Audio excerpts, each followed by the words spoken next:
Vamos que vamos, incansáveis, nesse nosso encontro, onde vamos discutir as principais recomendações das diretrizes atuais sobre ventilação mecânica na pediatria e na neonatologia.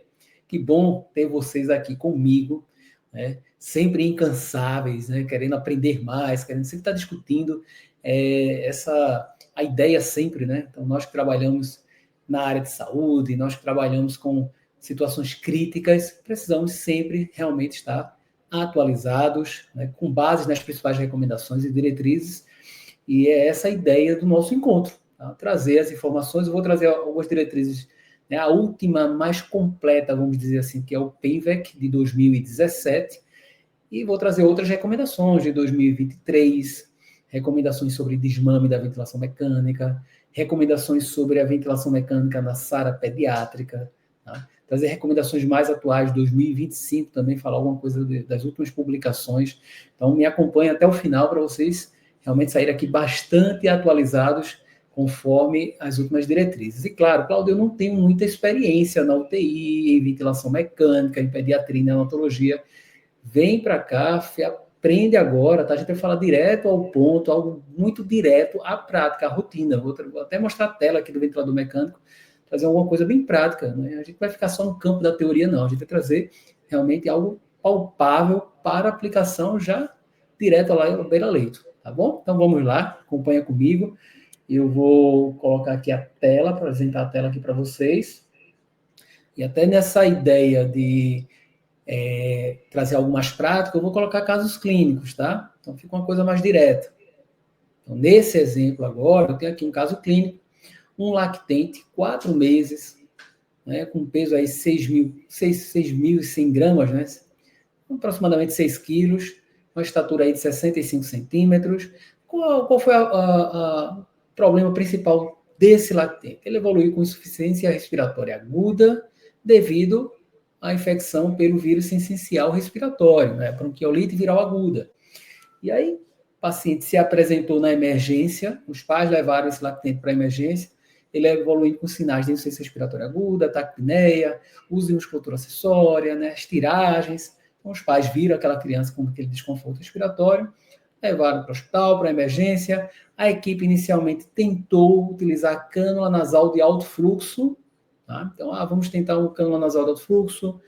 A gente recomenda a cânula nasal quando o desconforto é leve, tá? Se o desconforto já é moderado a grave, aí seria o ideal você utilizar a ventilação não invasiva. E, às vezes, na prática, no hospital não há muita disponibilidade da cânula nasal. Então, você já inicia, né? Tem desconforto, mesmo que seja leve, já inicia com a ventilação não invasiva, mesmo que seja no modo CPAP, tá? Pressão contínua, CPAP ali, 6, 7, 8 centímetros de água, já para essa criança com desconforto leve, ok? Então, a equipe fez isso, tá? Utilizou o cânula nasal de alto fluxo, não resolveu, ela continuou com taquipneia, continuou piorando a oxigenação, piorando o desconforto respiratório. Pensaram em entubar, mas alguém falou, não, antes de entubar, vamos tentar uma ventilação não invasiva. Tá certo isso, tá? Então, você pode resgatar essa criança com a VNI. O alto fluxo não deu certo, resgata com a VNI. Iniciou lá a ventilação não invasiva para o paciente, melhorou um pouco o desconforto, mas a hipoxemia foi piorando, depois ele começou a ficar mais taquipneico, agitado. Então, realmente, a equipe pensou em entubar essa criança. E aí, o que as recomendações trazem, né? E a gente vai falar um pouco dessas recomendações do ponto de vista de ajustes ventilatórios e modos ventilatórios para esse paciente que foi entubado agora, nesse momento, né? Então, vamos pensar aqui nessa primeira recomendação de 2017, né? É o PENVEC, que é Recomendações da Ventilação Mecânica em Crianças, né, criticamente enfermas. Então, qual é esse consenso aí? O que é que nos trazem, né? O que é que ele nos traz de informação? Então, esse consenso ele tentou responder algumas perguntas sobre como deve ser feito aplicado o modo ventilatório, os ajustes, quais lineares de parâmetros eu posso manter para esses pacientes. Vamos discutir sobre isso. Desmame da ventilação mecânica, aí eu já trago para vocês uma diretriz mais atual sobre desmame. Ventilação não invasiva após extubação, eu vou trazer aqui para vocês um artigo publicado em maio desse ano sobre VNI pós-extubação. certo? Então, algumas perguntas já tentaram ser colocadas em pauta no PENVEC em 2017, certo? Vamos fazer o primeiro ponto aqui, é um modo ventilatório. Então, não houve, naquele momento, uma recomendação clara sobre modo ventilatório específico, né? O que é que se preconizou foi a sincronização. Então, pensa no modo ventilatório capaz de sincronizar o esforço da criança, ou seja, que responda ao esforço da criança, onde a criança faça esforço e consiga disparar a ventilação mecânica. Então, vamos fazer o seguinte, vamos olhar o ventilador mecânico, a tela do ventilador mecânico, eu quero que vocês olhem para lá, para agora, a gente vai focar aqui na tela do ventilador mecânico, e vamos pensar quais são os modos ventilatórios sincronizados, ou seja, pensando aqui puramente no qual modo ventilatório é capaz de perceber o esforço do paciente e mandar um ciclo ventilatório. Tá? Então, vamos olhar aqui o ventilador mecânico. Vou escolher aqui o modo, tá? A programação pediátrica. Vou colocar aqui a ventilação. Vamos pensar aqui. Tá? Modos ventilatórios. O que é que eu tenho aqui? Uma série de modos ventilatórios. Não vamos complicar.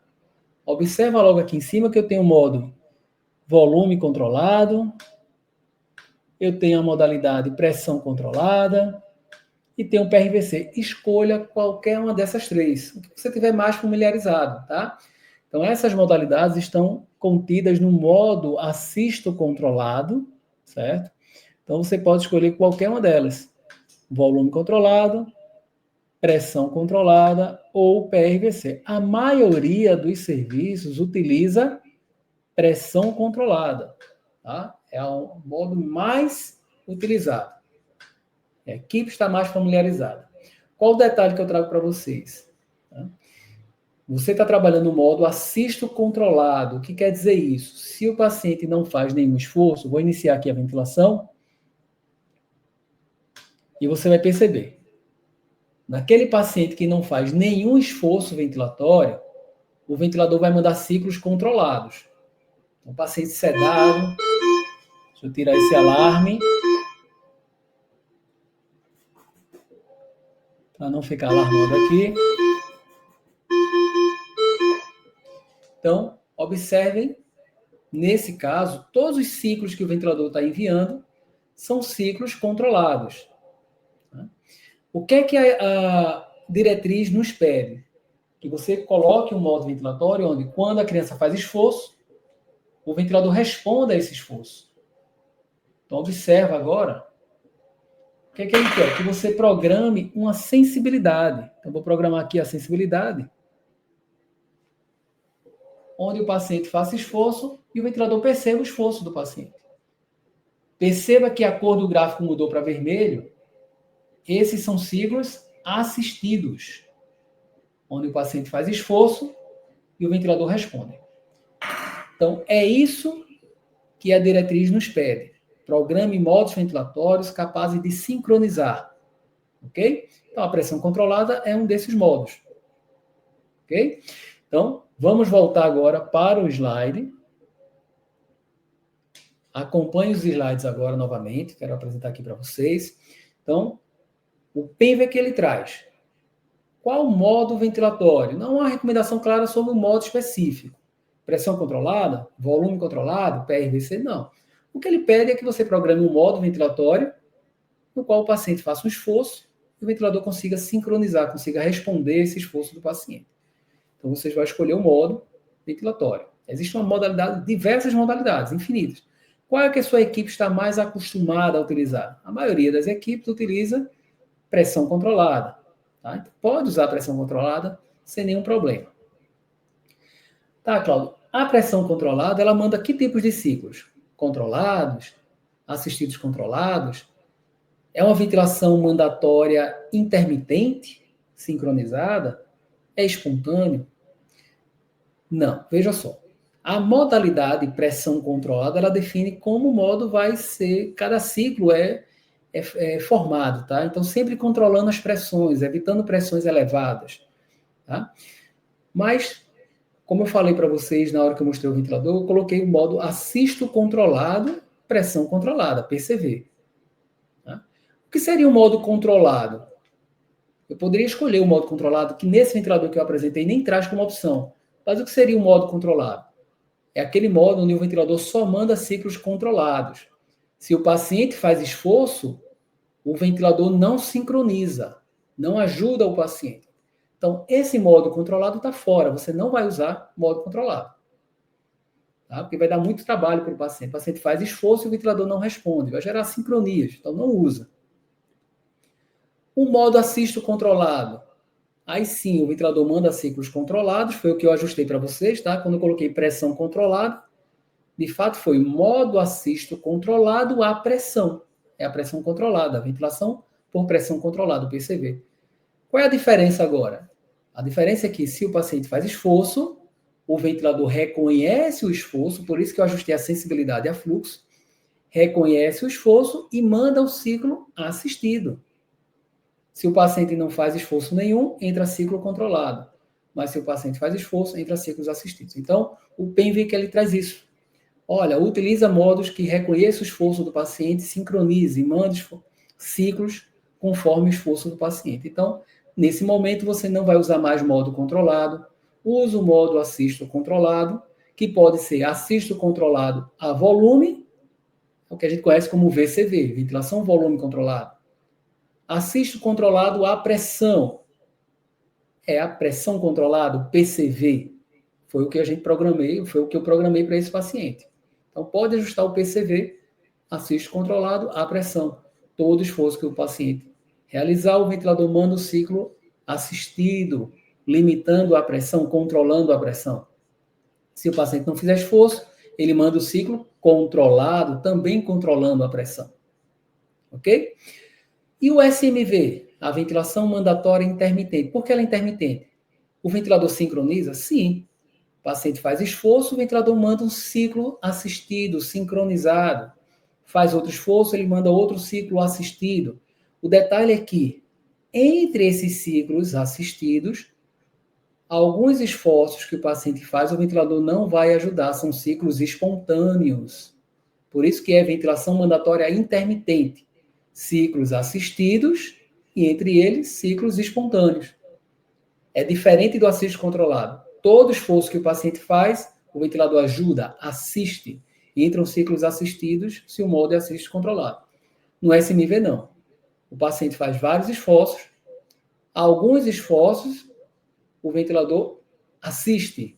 Outros esforços não, serão ciclos espontâneos e o ventilador não vai ajudar. Então, a ventilação é intermitente, é mandatória intermitente, a ajuda é intermitente. Tá? É uma opção também, mas talvez posso até garantir para vocês que não é a melhor opção.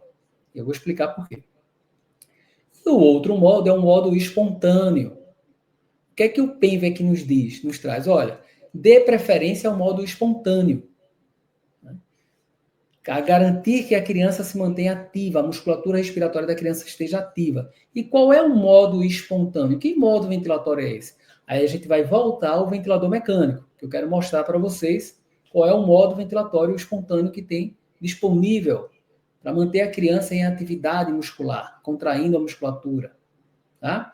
Então vamos lá, olhar no ventilador mecânico. Então, perceba que na primeira linha dos modos ventilatórios são modos assisto controlados. A volume, pressão ou PRVC. Depois, na segunda linha, eu tenho modos sincronizados, que é aquela sincronização intermitente, o SMV. E depois, por último, ali eu tenho modos de pressão positiva contínua. Esses são modos aí que a gente vai entrar como modos espontâneos. Então, na primeira caixinha, na terceira linha, primeira caixinha, a gente tem aqui CPAP, que é pressão contínua, barra PS, pressão de suporte. Eu vou clicar nele e vou abrir essa caixa. Então, agora abri o modo CPAP barra pressão de suporte. Significa dizer que, se eu clico aqui onde tem pressão de suporte e retiro essa pressão de suporte, off, vai permanecer apenas uma pressão contínua, que será essa daqui, onde tem escrito PEP. Então, por exemplo, eu coloquei 6, eu vou ter um CPAP, uma pressão contínua de 6 centímetros de água. É claro que para o paciente entubado, posso manter, se ele tem atividade muscular, eu posso manter no modo espontâneo, mas eu tenho que adicionar uma pressão de suporte. para ajudar esse paciente. Então, quando ele inspirar, o ventilador vai ajudar, ele vai mandar uma pressão de suporte, de ajuda para o paciente. Ok? Então, vou programar aqui a sensibilidade também, para o ventilador perceber o esforço do paciente. E agora, vou iniciar o modo. Todo esforço que o paciente faz, o ventilador ajuda, manda uma pressão de suporte. Então, perceba que todo esforço que o paciente faz, o ventilador ajuda, mandando uma pressão de suporte. Então, se o paciente tem drive ventilatório, faz esforço inspiratório, eu posso manter ele em PS. Se ele está estável, né, clinicamente, manter em PS. E quanto maior o nível de pressão de suporte, mais ajuda eu vou dar ao meu paciente. E para evoluir o desmame ventilatório, eu vou reduzindo a pressão de suporte, diminuindo o suporte e exigindo mais esforço do meu paciente. Cláudio, e se esse paciente fizer uma apneia, parar de respirar? Se o paciente parar de respirar, o ventilador vai entrar no modo de backup. Tá? Então não se preocupe, porque todo ventilador ele vai trazer no modo espontâneo, tá? Uma respiração de backup. Olha aqui, ó. A respiração de backup dele é pressão controlada. Então ele vai entrar com a pressão controlada se o paciente fizer apneia. Ok? Então vou parar aqui novamente a ventilação e voltar para os slides. E vou dizer para vocês de forma prática o que é que acontece. Na prática, o paciente foi intubado, logo de início, com o paciente é sedado, muitas vezes inibe o drive dele, ele é colocado no modo assisto controlado, o ventilador começa a enviar ciclos controlados para ele. Se o paciente começa a apresentar drive, começa a fazer esforço, o ventilador, mesmo no modo assisto controlado, envia ciclos assistidos. Quando o paciente está mais estável clinicamente e apresenta ainda o drive ventilatório, você já pode colocar ele no modo espontâneo, na PSV, e a partir disso evoluir o desmame ventilatório com esse paciente. Ok? Então, lembra, o ventilador pode disparar ciclos de acordo com a frequência respiratória que você programa, é o disparo por tempo, mas se o paciente faz esforço, é importante que o ventilador ajude esse paciente, que o paciente dispare também ciclos, né, que é o disparo a pressão ou a fluxo. Na prática, nós vamos ajustar a sensibilidade do ventilador para ele perceber o esforço do paciente. Você pode programar a sensibilidade a fluxo ou a pressão, lembrando que a pressão, a sensibilidade, o trigger, a pressão exige mais esforço do paciente. Então, dê a preferência à sensibilidade a fluxo, ok? Ventiladores modernos sempre vão dar a opção de você programar a sensibilidade à pressão ou a fluxo. O ideal é você programar a sensibilidade a fluxo para esse paciente. Então, como é que funciona a sensibilidade a fluxo? O ventilador sempre manda um fluxo no circuito, tá? Tem um fluxo circulando lá no circuito. E vai ter um determinado momento que o paciente vai fazer o esforço. Aquela criança, ela vai desejar um ciclo, ela vai querer a respiração, que esse fluxo entre para o pulmão dela. Então, ela vai fazer o esforço inspiratório, ou seja, ela vai roubar um pouco de fluxo do circuito, o ventilador percebe isso, porque tem um sensor de fluxo aqui analisando esse fluxo, percebe que a criança fez esforço e envia um ciclo para a criança. Tá certo? Então, programa lá a sensibilidade a fluxo. Observa que nesse estudo aqui, comparando a sensibilidade à pressão com a acessibilidade a fluxo, né, o ventilador ficou mais sensível na sensibilidade a fluxo. Na sensibilidade à pressão, ele percebeu apenas 75% dos esforços que a criança realizou. Na sensibilidade a fluxo, o ventilador percebeu mais, 97% dos esforços que essa criança realizou. Então, programa a sensibilidade a fluxo.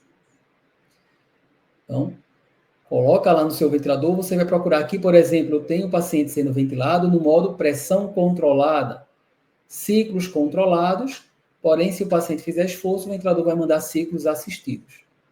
Ok?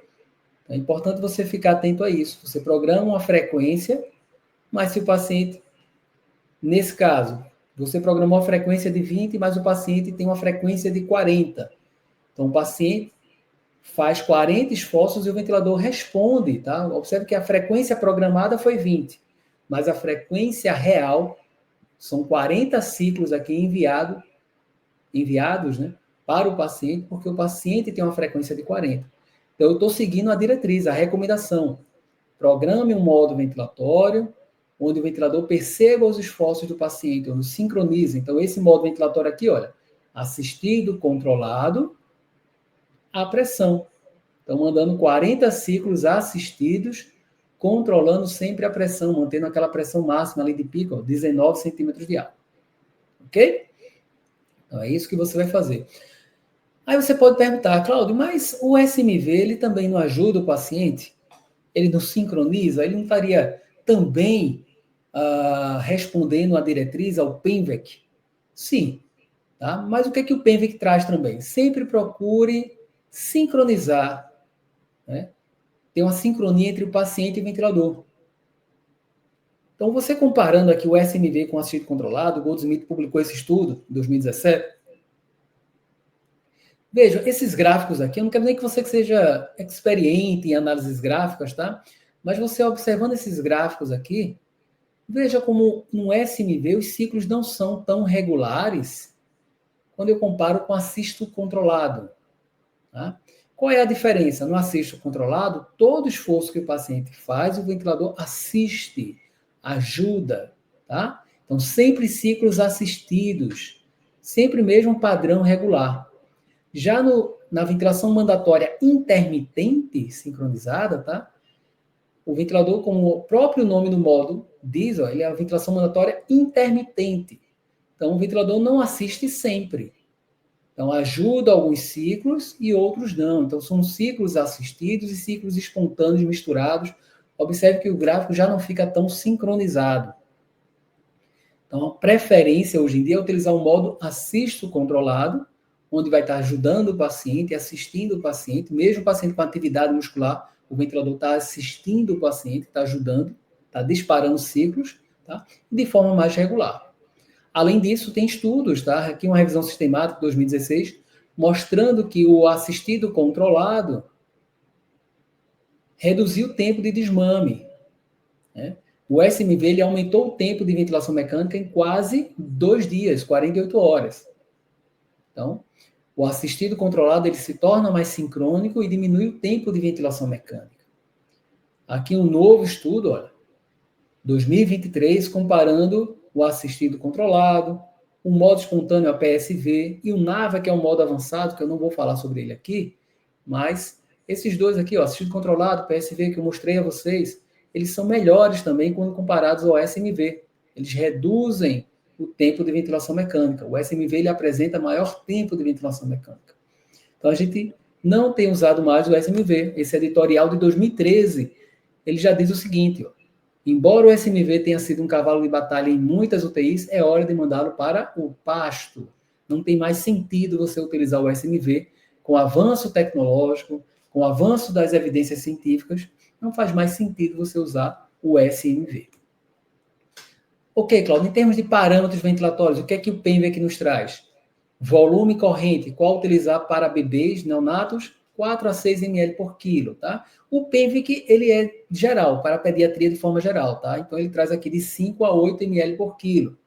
E o que é que ele traz muito claramente? Evitar volumes acima de 10 ml por quilo do peso corporal ideal do paciente, não é o peso real do paciente, tá? Então, você vai ter que saber, para aquela criança, qual é o peso ideal dela e evitar que o volume corrente seja 10 vezes esse peso. Por exemplo, uma criança com um peso ideal de 12 quilos, eu não quero ventilar ela com um volume corrente acima de 120 ml por quilo. 10 vezes 12 dá 120.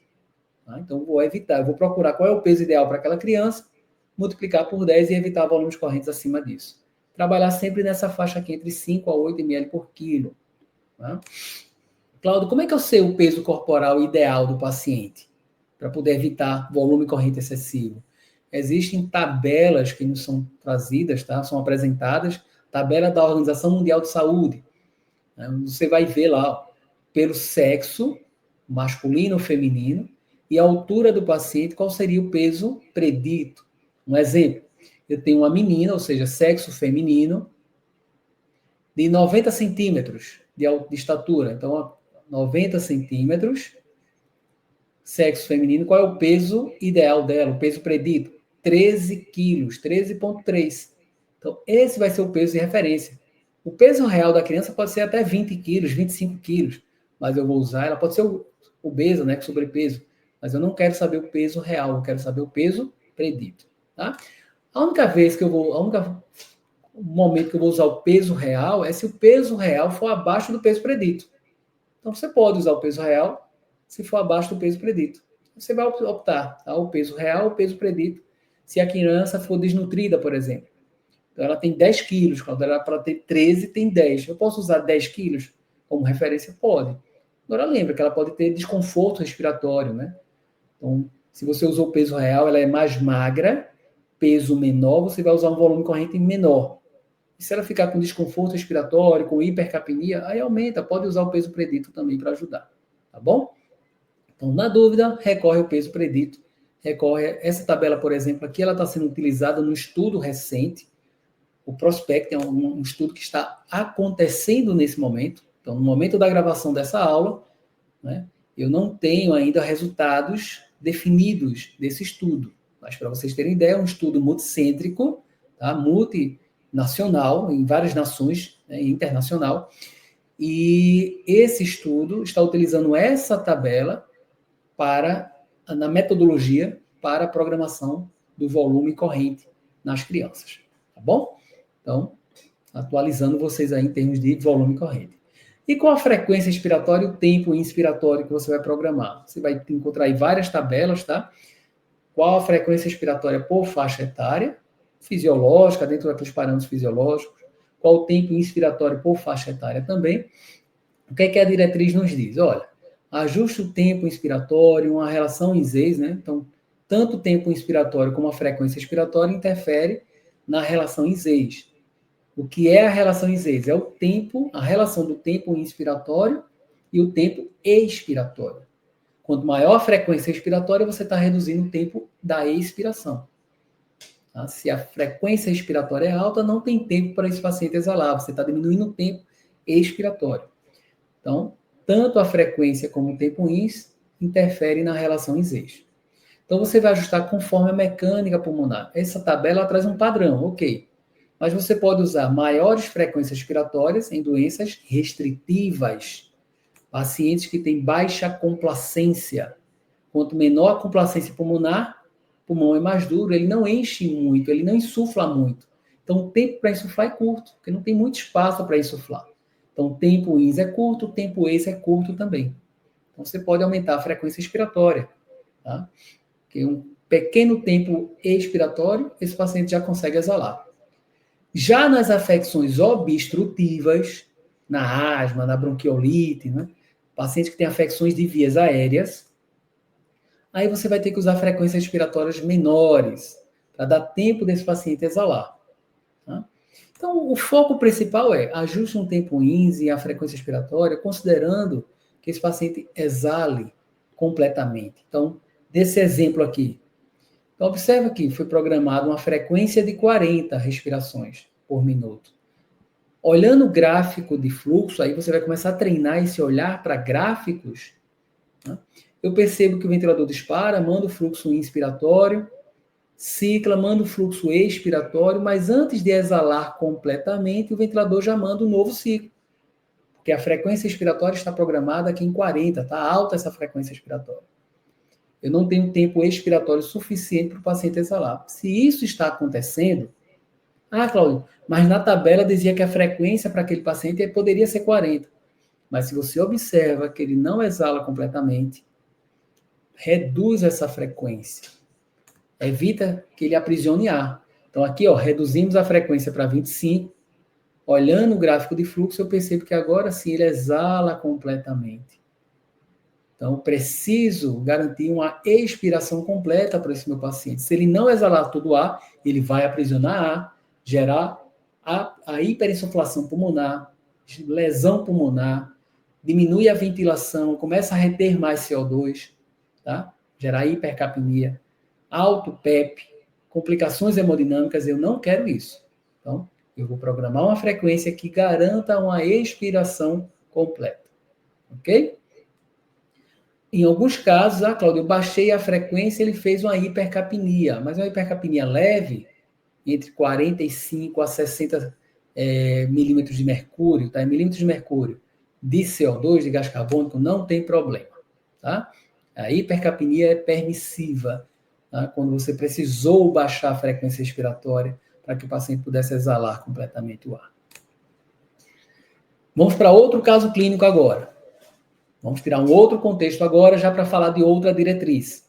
Então, criança de 8 anos de idade, altura de 120 centímetros e peso de 45 quilos. Opa, se ela tem 120 centímetros e 45 quilos, isso é o peso real. Eu não quero saber do peso real. Eu quero saber o peso predito. É um menino, sexo masculino, 120 centímetros. Então, eu vou lá na tabela. Vem aqui, ó. 120 centímetros, sexo masculino. Qual é o peso dele? Aqui, ó, 22, 23 quilos.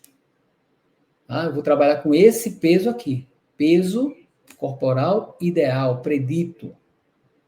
Esse aqui é uma criança bem obesa, não é? Então, no caso clínico aqui, 45 quilos, está bem acima do peso predito. Eu não vou trabalhar, porque senão, se você usar o peso real, 45 vezes 8 ml, por exemplo. 8 ml por quilo, né? Então, 45 vezes 8 vai dar um volume corrente muito maior do que o necessário para aquele pulmão. O pulmão, ele não cresce com tecido adiposo. A criança é obesa, mas o pulmão, ele não vai crescer por isso. O pulmão cresce conforme a idade, conforme a estatura da criança. Por isso que o foco é a altura e o peso predito. Ah, é 23 quilos, então eu vou usar aquele peso como referência. Ok? Então, essa criança aqui, ela chegou na urgência, né, na UTI, com a pneumonia extensa, evoluindo com SARA, hipoxemia refratária, grave, foi entubada. Né? Então, paciente com SARA, como é que eu devo ventilar esse paciente? O que é que as diretrizes nos trazem sobre isso? A gente tem uma nova diretriz, que foi publicada em 2003. Existe uma diretriz mais antiga, de 2015, que era o PALIC 1. E em 2023, foi atualizada essa recomendação. Então, surgiu aí o PALIC 2, né? Como ventilar essa criança com SARA, que evoluiu com SARA. Então, o primeiro é fechar o diagnóstico correto de SARA. Então, para fechar o diagnóstico de SARA pediátrica, eu tenho que excluir que essa causa da hipoxemia, do desconforto respiratório é por uma doença perinatal. E aí, nesse caso, uma criança já com 8 anos de idade, né, muito dificilmente seria uma doença perinatal. Mas, de qualquer forma, se for uma criança mais jovem, exclui a doença perinatal. Ah, é uma aspiração de mecônio, né, é uma cardiopatia congênita, exclui essa questão, tá, para considerar SARA. Tem que ter uma insuficiência respiratória aguda, ou seja, 7 dias, no máximo. Então, houve uma causa, ela teve a pneumonia. Tá? Faz quanto tempo essa pneumonia? Faz 2 meses, tá? Então não é SARA, não é a causa da SARA. Tem que ser pelo menos 7 dias. Ah, não, ele evoluiu com pneumonia, alteração de raio-x, sinais clínicos agora. Fazem 48 horas. Então pronto, aí sim, entra no critério de SARA. Excluir doenças cardíacas, tá? Hipervolemia. Então ele está com hipoxemia, mas não é por problema cardíaco, insuficiência cardíaca, nem por hipervolemia, por congestão pulmonar, né? Por hipervolemia, não é isso. É porque ele tem uma inflamação no pulmão, tá? Está gerando um edema pulmonar por exudato inflamatório, processo inflamatório, ok? Alterou o raio-x, então tem uma nova alteração de raio-x, com a imagem que sugere alteração de parênquima, acometimento de parênquima pulmonar. A oxigenação dele é ruim, ele tem um índice de oxigenação elevado, acima de 5, tá? Então, calcula o índice de oxigenação ou índice de saturação. Se for acima de 5, entra no critério para SARA. Tá? E você ainda pode classificar. Se o índice de oxigenação é abaixo de 16, SARA leve é moderada. Se é acima de 16, SARA grave. Tá? E aí as condutas vão mudar. Serão diferentes. Tá? Para SARA leve é moderada, traça uma estratégia. Para SARA grave, tem outras estratégias. Então, é isso que diz aqui a recomendação. Então, vamos lá. Quais são as estratégias? Volume corrente baixo, inicialmente de 6 a 8 ml por quilo, na SARA leve, a moderada. Já na SARA grave, você vai reduzir o volume corrente, tá? Para evitar lesão pulmonar. Então, trabalha com volume corrente mais baixo. Para reduzir pressões, tá? Reduz volume corrente, consequentemente vai reduzir pressões. A pressão do platô menor que 28 centímetros de água. Cláudio, eu já ouvi dizer que eu posso utilizar a pressão de platô até 32. O PENVEC trazia isso, tá? Lá de 2017. Pressão de platô até 32 quando eu tinha alteração de parede torácica. Então, doenças, afecções de parede torácica. Aqui eu estou falando de SARA, acometimento pulmonar. Né? Quando a redução da complacência por alteração de parede torácica, aí você pode tolerar pressão de platô até 32. Se é doença obstrutiva, pressão de platô até 30. Isso está lá no PENVEC. Mas no PALIC, doenças restritivas, SARA, SARA grave, né? Ou SARA leve, moderada também, procura manter a pressão do platô abaixo de 28 centímetros de água. E a PEP? A PEP você vai individualizar para o seu paciente. Não existe uma PEP única, tá? Você vai individualizar para o seu paciente. E eu vou explicar como isso, tá? Então, aqui a diretriz, ela fala o seguinte, olha, 28, pressão do platô, ok? 32, né, até 32 para pacientes que têm redução da complacência de parede torácica. Uma criança obesa, por exemplo, aí ela tem redução da complacência da parede torácica. Aí você pode tolerar uma pressão de platô até 32. Cláudio, é só a pressão de platô que eu tenho que me preocupar? Então, manter aquela pressão de platô sempre abaixo de 30, abaixo de 28? Não é só isso. Observa esse quadro aqui especificadamente, tá? Observe o seguinte.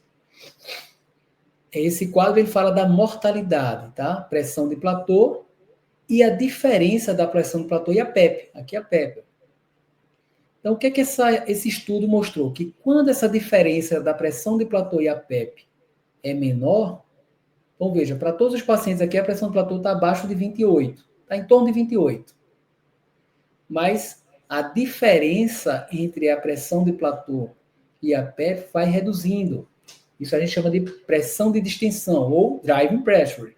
Quanto menor a pressão de distensão, menor a mortalidade. Entenderam isso?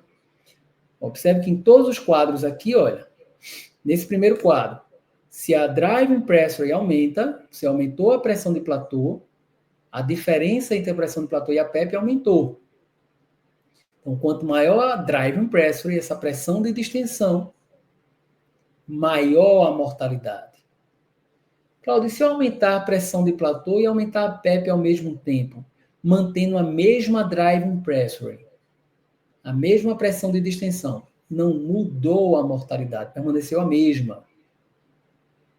E se você mantém a mesma pressão de platô, a PEP foi aumentada e você reduziu a driving pressure, você percebeu aqui uma redução da mortalidade.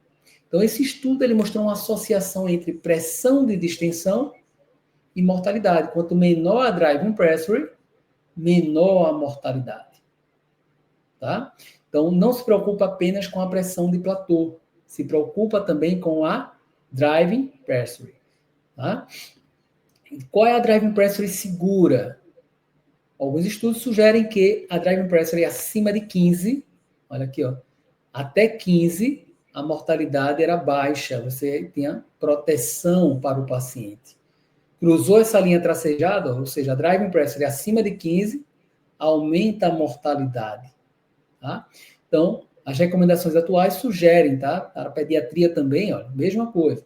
Quanto maior a driving pressure, né, menor o desmame, por exemplo, o tempo de ventilação mecânica foi maior, então você reduziu a chance de desmame desse paciente. Aumentou as morbidades para o paciente. Ok? Então, em termos de driving pressure, a recomendação atual é manter abaixo de 15, certo? Então, esses pacientes com SARA mantêm a driving pressure abaixo de 15. E a saturação, a oxigenação? A FiO2 para neonatos a gente aprende que é de 91% a 95%, para crianças maiores, 92% a 96%. Mas, Cláudio, eu estou aumentando a FiO2 e a criança não melhora a saturação. Eu posso usar PEP para tentar manter o alvéolo aberto? recrutar esse pulmão. Então, a PEP ela pode ajudar isso, a evitar colapso alveolar. Então, manter aquele pulmão aberto, aumentando a área de troca gasosa. Então, às vezes, com FiO2 baixa, você aumentando a PEP, você aumenta a área de troca gasosa e consegue uma boa oxigenação. Então, é possível, sim, trabalhar com a PEP, com a pressão expiratória, tá? Para aumentar a área de troca gasosa. Claudio, qual é a recomendação? Qual o valor de PEP? Para neonatos, em geral, de 4 a 6 centímetros de água.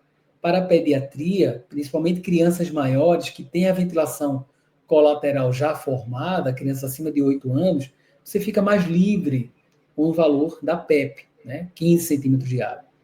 Mas o ideal é você individualizar, né? O que é que a gente sabe? Se você não usa a PEP, provavelmente, nesse paciente com SARA, vai haver atelectasias. É diferente da asma. Pacientes com asma têm hiperinsuflação pulmonar, têm alvéolos muito abertos. Já na SARA, ou pensando lá no neonato com SDR, síndrome de desconforto respiratório, que não produz surfactante, então, esses pacientes têm tendência à atelectasia, a colapso alveolar. Então, se você ventila sem PEP, eu tenho atelectasias.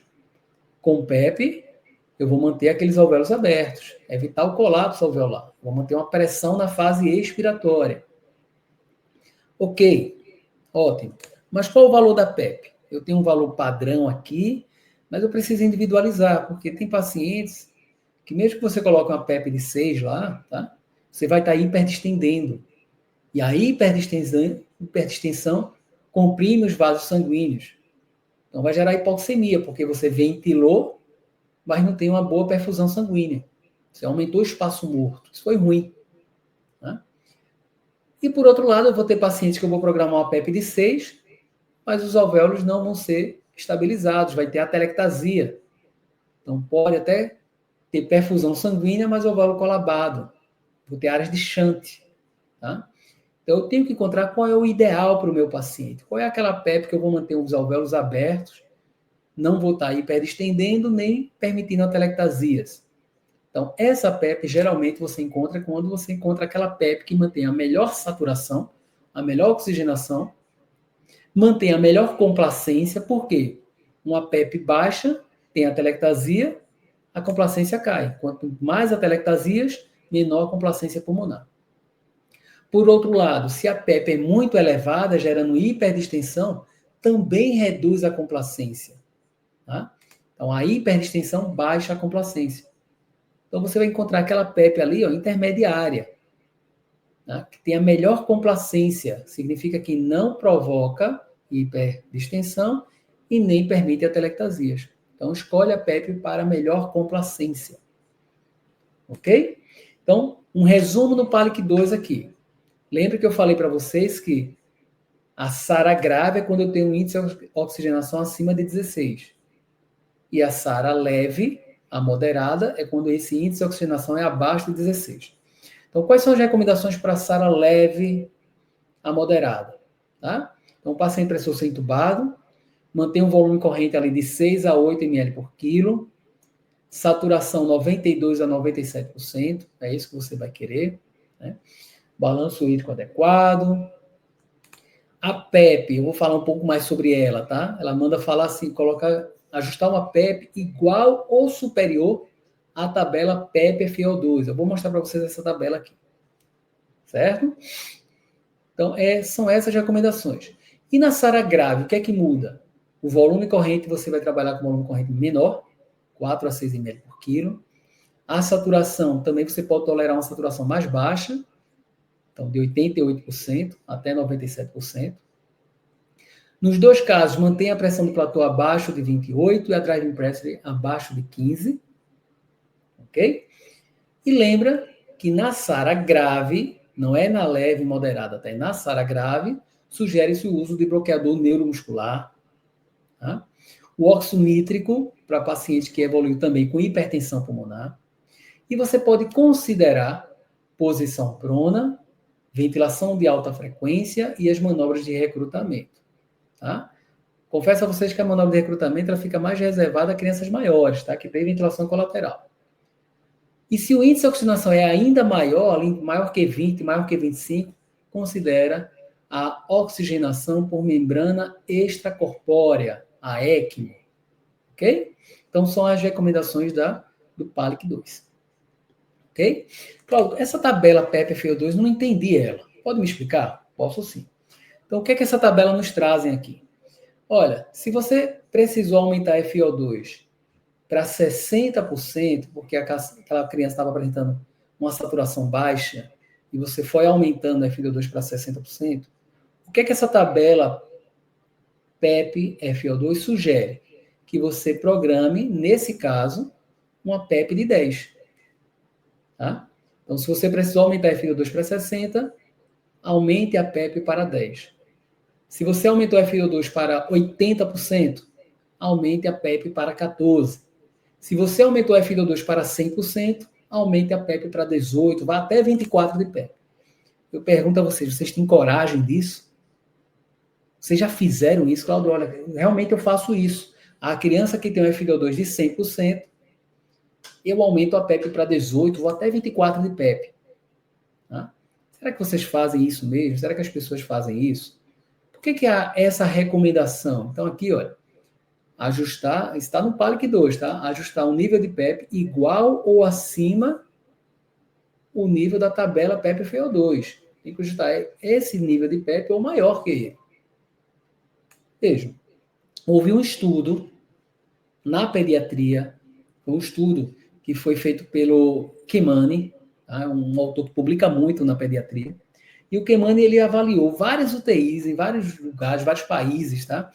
E ele viu que naquelas crianças, por exemplo, que a FiO2 era 60, mas a equipe programou uma PEP abaixo de 10, a mortalidade foi maior do que aquelas crianças que a FiO2 era 60 e a equipe ajustou uma PEP de 10, por exemplo. 12, 14. Tá? Então, ele fez esse estudo e aí, no consenso aqui, né, nesse guideline internacional, os autores apresentaram essa recomendação. Mas eu digo a vocês, cuidado com isso. Tá? As crianças elas devem ser vistas de forma individualizada. Não é toda criança que tem um FiO2 de 100 que você vai botar uma PEP de 18 nessa criança. Tá? Imagina aquela criança que está com a instabilidade hemodinâmica. Então, essa criança ela não aguenta uma PEP elevada. Né?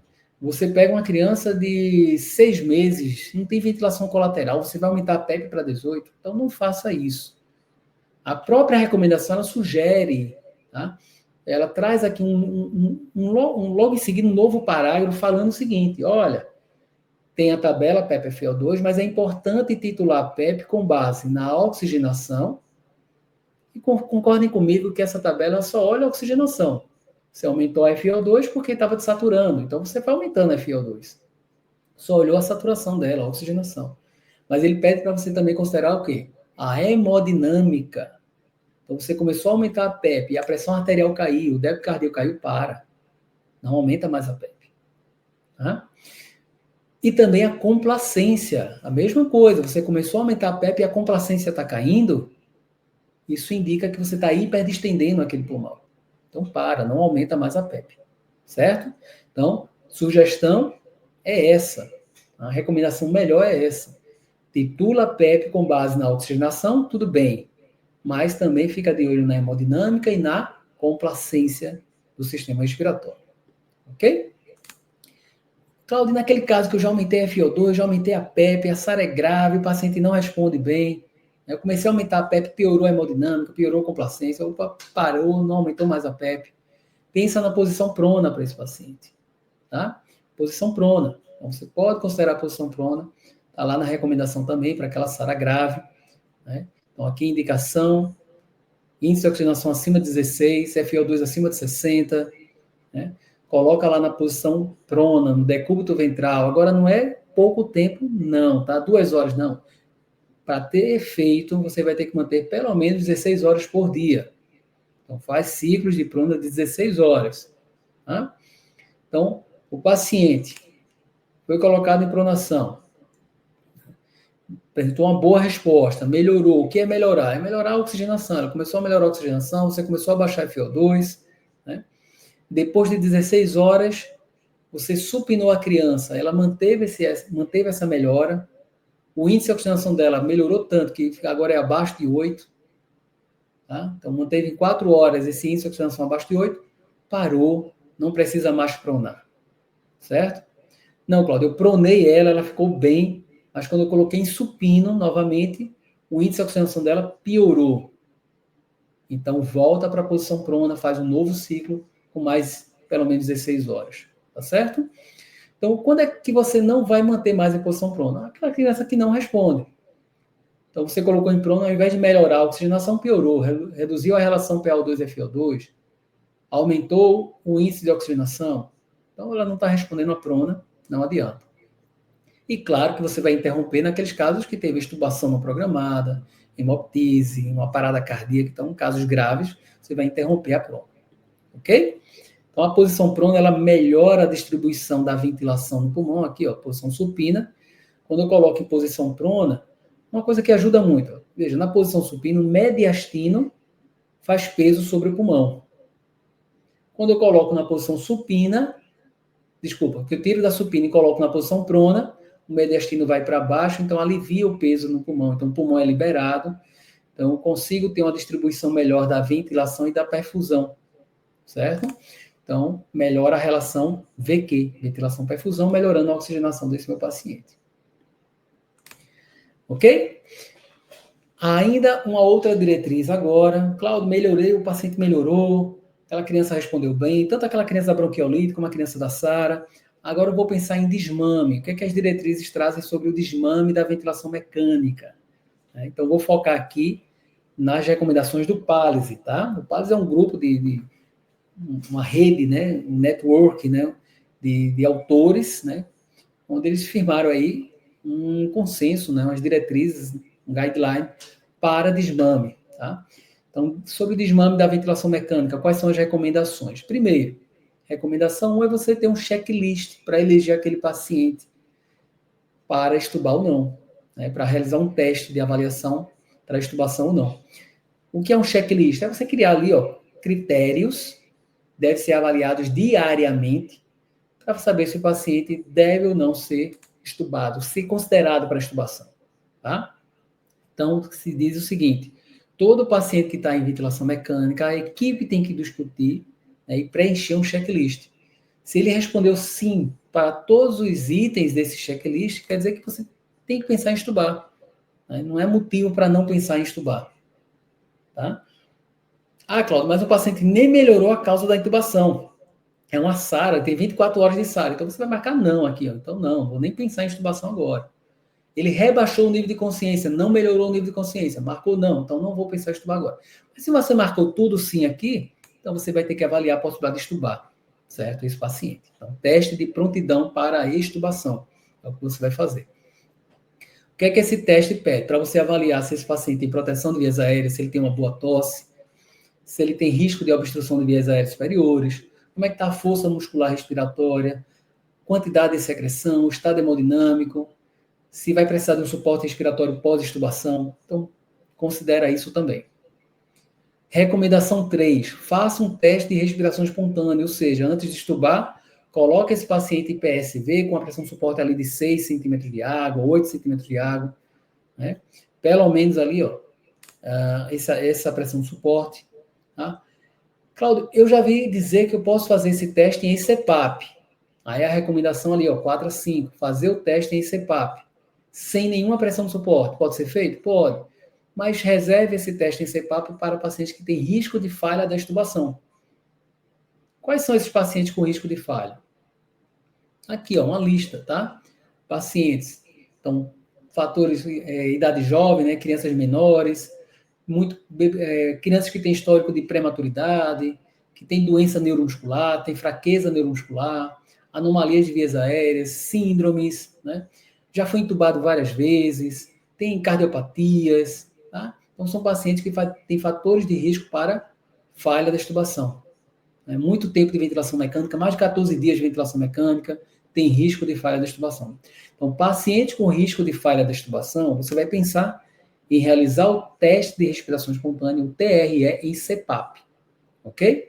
Agora, aqueles pacientes de rotina, que não entram nesses critérios de risco de falha da extubação, não precisa, faz o TRE em PSV mesmo, tá? Impressão de suporte.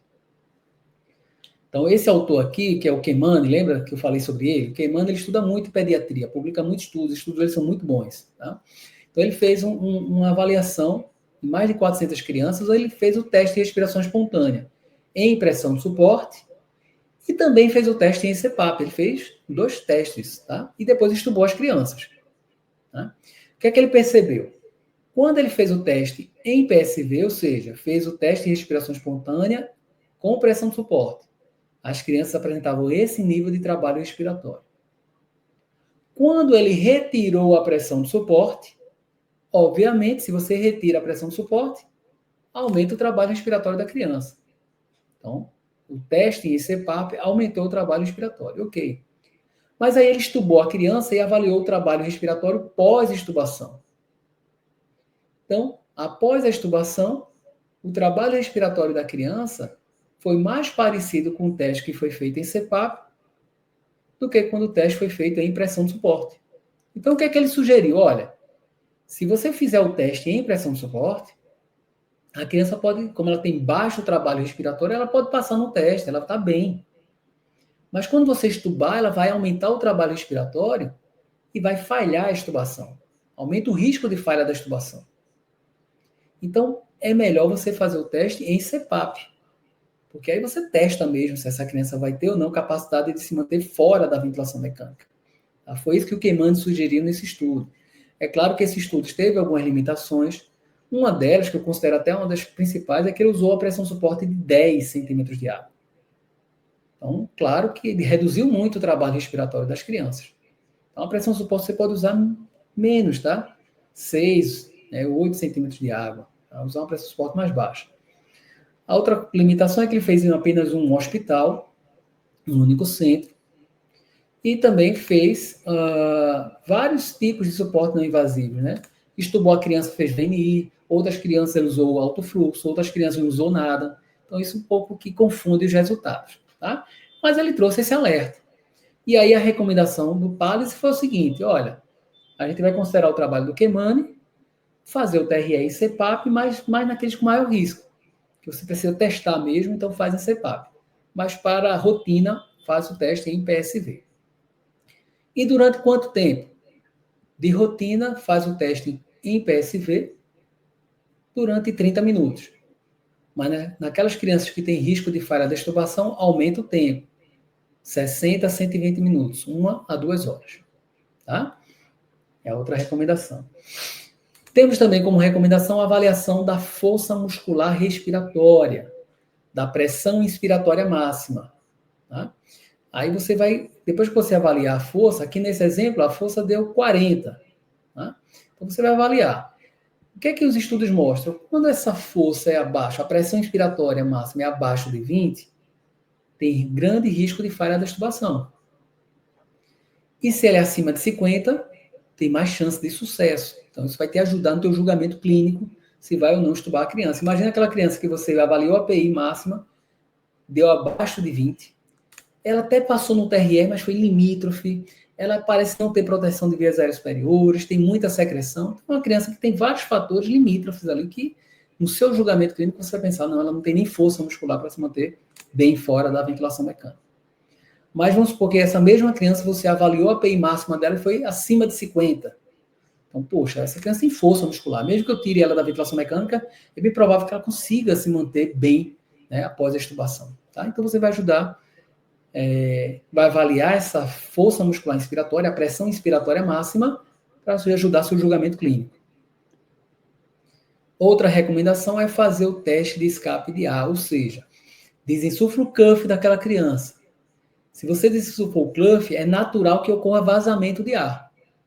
Tem escape de ar. Se não tem escape de ar, é um sinal, é um teste positivo indicando que pode ter obstrução de vias aéreas superiores. E aí, nesses casos, a recomendação é você fazer corticoide pelo menos 6 horas antes de extubar essa criança. Tá? Não precisa adiar a extubação 24 horas, 48 horas, não. Faz o corticoide pelo menos 6 horas, se essa criança tem risco de obstrução de vias aéreas superiores. Quem são essas crianças que têm risco? Aquela criança que deu teste positivo, criança que foi intubada muitas vezes, tá? Então, múltiplas tentativas de intubação, intubação traumática, usou um tubo muito grande para a idade dela, né?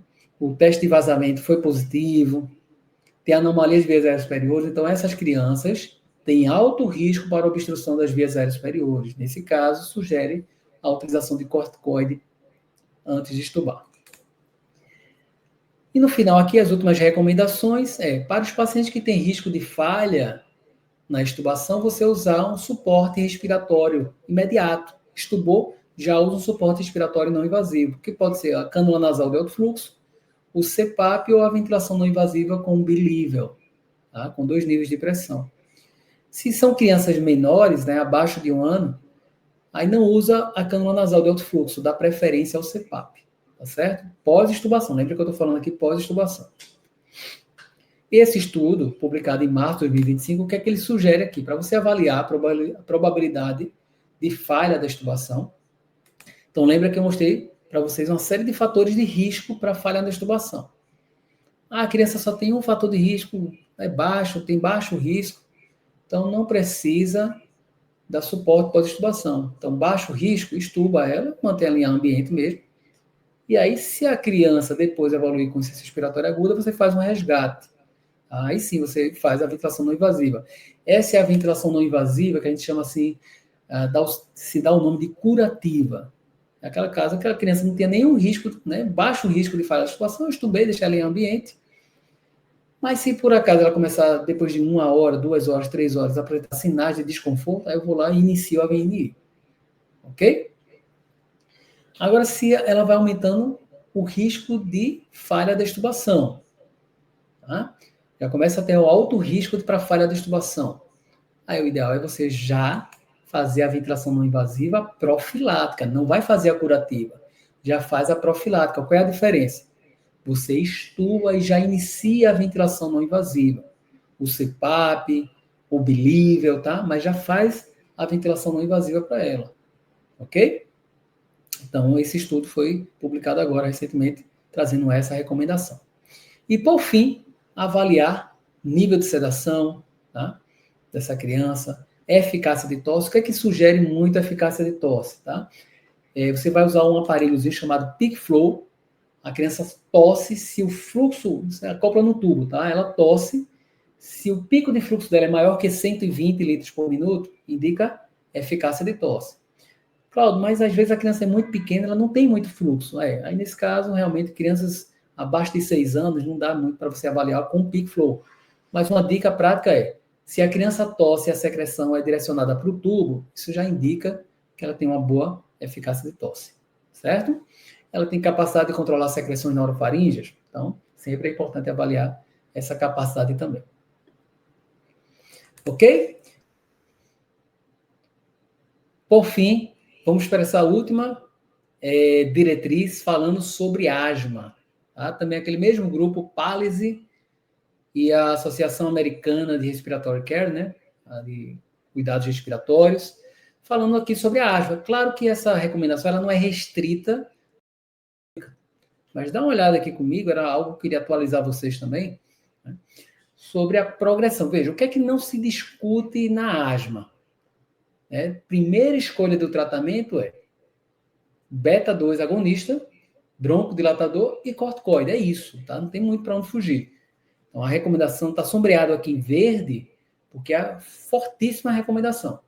O que está em laranja aí é condicional, é diante de um julgamento clínico, de uma personalização da conduta, né, da sua avaliação do paciente, né?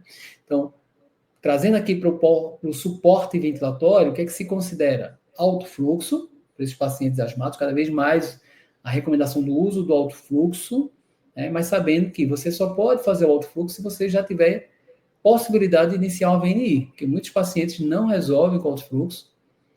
Aí, mesmo antes de você pensar em intubar, utiliza a ventilação não invasiva. Quase 60%, 80% dos casos de insuficiência respiratória aguda na asma, que se pensa na intubação, você consegue evitar se usa a ventilação não invasiva. E aí, realmente, para os casos mais graves, a ventilação mecânica invasiva. Ok? E os mais graves ainda seria a ECMO. Certo? Então é isso. Essa é a recomendação aqui recente, falando aqui sobre asma, né? Usar oxigênio e máscara se tiver hipoxemia. Aí faz sentido. Se não, não tem hipoxemia, tem desconforto respiratório. Então faz o suporte não invasivo. Alto fluxo ou ventilação não invasiva. Pode ser CPAP, mas se tem hipercapnia, dá preferência ao binível, tá? E nos casos mais graves, o paciente vai ser intubado. Ok. Intubou, qual é a recomendação da ventilação mecânica na asma? Aqui eu estou trazendo até uma recomendação mais antiga, da Revista Brasileira de Terapia Intensiva. Essa recomendação que sugere, primeiro, usar um tubo o maior possível, com o maior diâmetro possível, para diminuir a resistência. Um FiO2 mínima para manter a saturação entre 90% a 92%. Volume corrente mais baixo, né? 5 a 7 ml por quilo. Por que não volume corrente alto? Porque você vai pensar o seguinte, se você dá muito volume, lembra que o paciente asmático, uma afecção de vias aéreas, ele tem muito problema para esvaziar o pulmão. Tá? Então, se você dá muito volume corrente, ele inspira, mas não consegue exalar todo o ar. Então, o foco é você conseguir fazer com que esse paciente esvazie o pulmão, exale todo o ar, tá? Para evitar a PEP intrínseca, auto-PEP. Isso aqui, olha, PEP intrínseca, atrapalha muito o paciente asmático. Então, volume corrente mais baixo, frequência respiratória mais baixa também, para dar tempo do paciente exalar. A relação ISEIS, que normalmente é de 1 para 2, ou seja, a relação de 1 para 2 significa dizer que o tempo expiratório é 2 vezes maior do que o tempo para inspirar.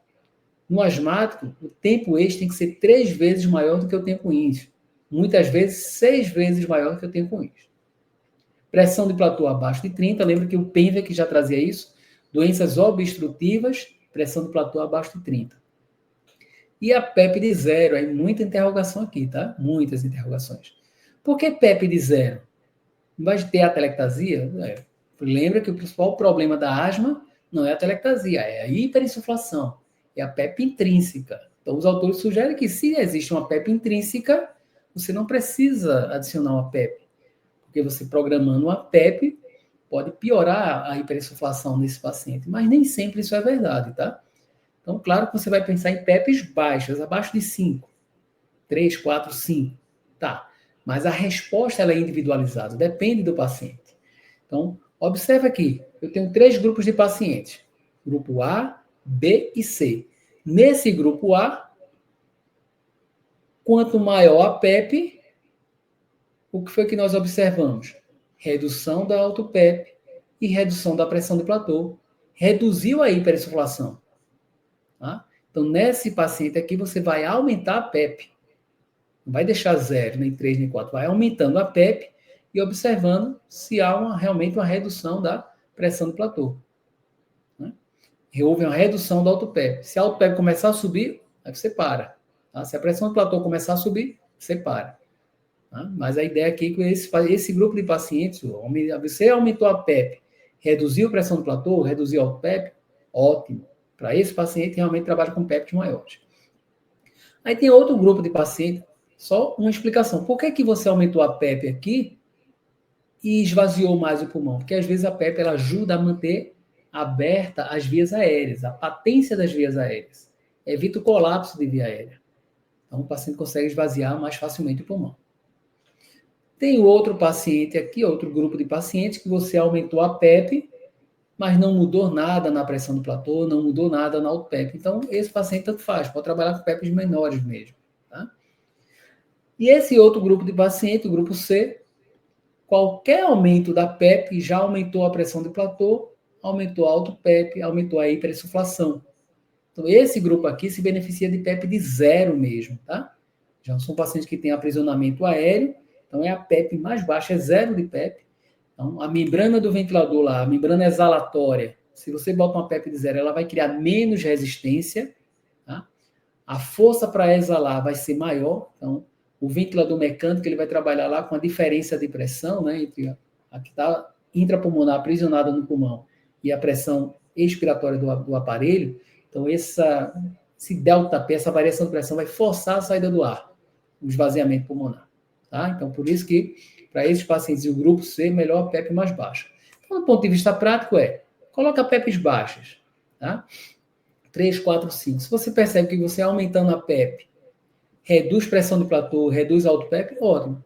Se você percebe que se você baixa a PEP, né, é a PEP mais baixa que vai reduzir pressão de platô, vai reduzir alto PEP, então trabalha com PEP mais baixas. Então vai individualizando, sempre monitorizando pressão de platô, alto PEP, oxigenação, hemodinâmica, tudo isso faz parte da sua monitorização. Tá bom?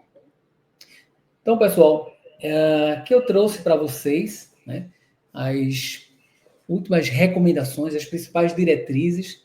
Claro que todas elas têm uma fundamentação teórica para você utilizar. Eu quis trazer essa fundamentação para vocês, né? O que está por trás de cada uma dessas recomendações. É claro que a gente precisa aprofundar mais isso, porque muitas vezes o que é que acontece? Você sabe disso. Muitas vezes você vai pegar essas recomendações, vai pegar aquele passo a passo que traz nos livros, vai aplicar para o seu paciente e não vai funcionar. É isso que às vezes tira do sério a pessoa. Poxa, eu estou usando aqui... Primeiro eu trago essa questão da PEP zero aí, né? Você vai ver uma recomendação que diz que a PEP era de zero. Quando você colocou zero, o paciente piorou a pressão do platô, piorou, fez mais alto PEP, piorou a oxigenação. Por que esse paciente não está respondendo àquela diretriz? Né? Ou outro paciente lá que você achava que tinha que usar uma tabela PEP FiO2, ele mandou usar a tabela, tá lá, às vezes na UTI tem lá a tabela lá para você filar a tabela, né? A FiO2 é 60, eu tenho que aumentar a PEP para 10. Por que essa criança não está respondendo bem? Né? Porque a resposta é individualizada mesmo. Né? Então, para você entender muito bem o que fazer com base nessas diretrizes, mas personalizando a sua conduta, você tem que entender o fundamento de cada uma dessas recomendações. Tá? Você tem que estar sempre atualizado, você tem que entender a fisiologia pulmonar, como isso se aplica ao algoritmo e ao modo ventilatório que você vai estar utilizando. Tá? Então, saber avaliar essa criança à beira-leito, entender o funcionamento dos equipamentos de suporte ventilatório, seja não invasivo ou invasivo, tá? Entender quando a criança começa a responder de forma diferente do que a diretriz trazia para você, tá? E reajustar e personalizar essa conduta com base em todo esse arsenal de conhecimento. Tá? Então, eu trouxe aqui as diretrizes, porque traz um arcabouço de conhecimento para vocês, mas é claro que você precisa aprofundar esse conhecimento. Tá? Então, é por isso que a gente tem a nossa formação em ventilação mecânica pediátrica e neonatal. É uma formação que tem mais de 60 horas de conteúdo online, 100% online disponível para você, essa formação, e você tem acesso a esse conteúdo durante um ano. Tá? Então, essa formação é que vai ser realmente um divisor de águas para você fazer a diferença, tá, no seu serviço, esse conhecimento. Então, quando a gente traz a formação, eu poderia trazer um curso para vocês só com as diretrizes. Cláudio vai trazer aqui umas diretrizes, tá? Mas isso aqui ele direciona, dá um norte, é muito importante, mas para fazer a diferença, para trazer uma segurança para você e para trazer, mais importante, resultados práticos, você precisa ter uma grande fundamentação, tá? Um grande conhecimento, uma real formação. Né? Por isso que eu digo que essa formação ela é essencial para quem trabalha com suporte ventilatório, seja a nível domiciliar, seja a nível hospitalar, em emergência, em enfermarias, em UTIs. Né? Trabalhou com suporte ventilatório, tem que ter uma boa formação, com base nas diretrizes, nas recomendações, mas também com base na fisiologia, com a sua capacidade de monitorização à beira-leito, de trazer condutas, traçar condutas em tempo hábil, né, resolutivas e rápido para resolver o problema daquele paciente, identificar as assincronias, corrigir as assincronias. Né? Então, a gente traz tudo isso em nossa formação, tá certo? Então, para quem assistiu essa aula aqui, vai ter uma oportunidade de fazer essa nossa formação. A gente está abrindo a nova turma a partir de agora. Né? Então, só para vocês, essa inscrição vai ser aberta agora, para o público geral vai ser depois. Tá? E, além disso, vocês vão ter um desconto na formação, na inscrição, só para quem participou dessa aula. É um bônus aí para quem ficou até o final aqui, os incansáveis, tá? Então, que bônus é esse? Veja, o valor da formação para o público em geral é de R$ 799, tá? 12 parcelas de R$ 79,90. Mas para vocês que estão aqui, vão ter um desconto de 30% para quem se inscrever já de imediato, tá? Então, o valor que você vai pagar é de R$ 599, 30% de desconto para quem participar aqui, tá? 12 parcelas de R$ 59,90, tá? 559,30, tá? Na verdade, é 559,30, esses 30% de desconto. Certo? Então, 12 parcelas de R$ 55,93. Muito barato, né? Para você ter uma formação completa, algo que vai mudar realmente a sua visão do suporte ventilatório não invasivo, invasivo, de oxigenoterapia, de tudo de suporte ventilatório nas crianças. Então, nós tivemos diversos alunos, milhares de alunos, e sempre o nosso feedback que é um divisor de águas mesmo, de consciência, trazer você uma consciência clara de como você deve fazer, deve aplicar o suporte ventilatório, tanto para neonatos como para crianças maiores, tá? Então vai desde o bebezinho, prematuro, desde a sala de parto, até jovens, crianças, jovens, adolescentes, até 18 anos de idade, você vai ter esse arsenal. Tá? É claro que ainda fala um pouquinho de adultos também, mas o foco é pediatria e neonatologia, tá certo? Então, o divisor de águas, você não pode perder essa oportunidade, desse desconto, você vai ter acesso a todo esse conteúdo durante um ano. Fez a inscrição, essas aulas todas já estão gravadas e disponíveis para você estudar. No momento que você quiser, quantas vezes você quiser. Tá? Além disso, nós teremos 2 encontros ao vivo, tá? Para a gente tirar as dúvidas. Tá? Então, a gente vai marcar um encontro para vocês se reunirem comigo e assistir uma aula Tira Dúvidas, tá certo? Então, não perde tempo agora, né? Já vai clicando aí no link, já faz sua inscrição. Lembrando, um grande detalhe importantíssimo, esse desconto ele só vai ficar disponível para os 50 primeiros inscritos, tá certo? Então, aqui assistindo essa aula tem mais de 2.000 pessoas, né? Mas só vai ter desconto de 30% os primeiros 50 inscritos. Então, não perde tempo, já clica no link, faz teu cadastro, faz tua inscrição, e aí já você vai ter aí a formação disponível para você assistir, se aprofundar, ter mais segurança do que você vai fazer com aquelas crianças, de forma atualizada, tá? E de forma personalizada, tá bom? Eu aguardo cada um de vocês nessa nossa formação, para a gente aprofundar cada vez mais o nosso conhecimento. Espero vocês lá.